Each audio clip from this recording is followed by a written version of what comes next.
দুঃসংবাদ। মালয়েশিয়ায় ট্রেনের ধাক্কায় ৩ বাংলাদেশি নিহত।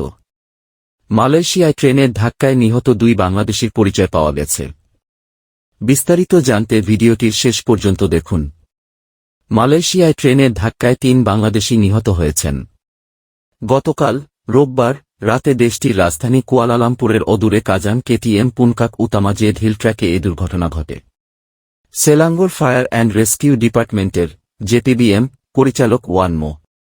রাজালি ইসমাইল জানিয়েছেন যে তারা রাত 10:53 দুর্ঘটনার খবর পান। তিনি বলেন, খবর পাওয়ার পর দ্রুত কাজান স্টেশন থেকে ৫ জন কর্মীর একটি বাহিনী ঘটনাস্থলে পাঠানো হয়।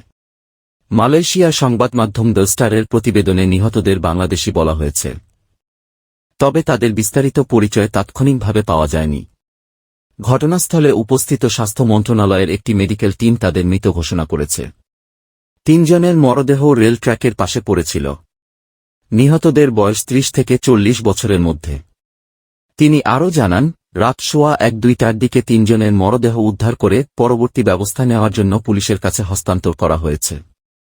মালয়েশিয়ায় ট্রেনের ধাক্কায় নিহত ২ বাংলাদেশির পরিচয় পাওয়া গেছে। নিহতদের মধ্যে ২ জন বাংলাদেশি ও অপরজন হলেন মায়ানমারের রোহিঙ্গা নাগরিক। নিহত ৩ জনেই ৩০-৪০ বছরের বয়সী বাংলাদেশি শ্রমিক। তারা দুজনেই সম্প্রতি কলিং ভিসায় মালয়েশিয়ায় যান। তারা কাজ না পেয়ে একটি ওয়ার্কশপে কাজ করতেন। কাজ শেষে বাড়ি ফেরার পথে এ দুর্ঘটনা ঘটে। নিহত দুজনের বাড়ি কুমিল্লার দেবিদ্বার উপজেলার এলাহাবাদ গ্রামের শহীদ মিয়ার ছেলে মো. কামরুল হোসেন ও একই এলাকার হাবিবুর রহমানের ছেলে মো. দুলাল মিয়া। এ ঘটনায় ২ বাংলাদেশির গ্রামের বাড়িতে শোকের ছায়া নেমে এসেছে। স্থানীয় প্রশাসনের পক্ষ থেকেও তাদের মৃত্যুর বিষয়টি নিশ্চিত করা হয়েছে। ঘটনাস্থলে উপস্থিত স্বাস্থ্য মন্ত্রণালয়ের একটি মেডিকেল টিম তাদের মৃত ঘোষণা করেছে। পরে রাত সোয়া ১-২টার দিকে ৩ জনের লাশ উদ্ধার করে পরবর্তী ব্যবস্থা ও ময়নাতদন্তের জন্য স্থানীয় পুলিশের কাছে লাশগুলো হস্তান্তর করা হয়েছে। উল্লেখ্য, মালয়েশিয়ায় মেট্রো রেল, ভূগর্ভস্থসহ সব ধরনের রেল লাইন রয়েছে।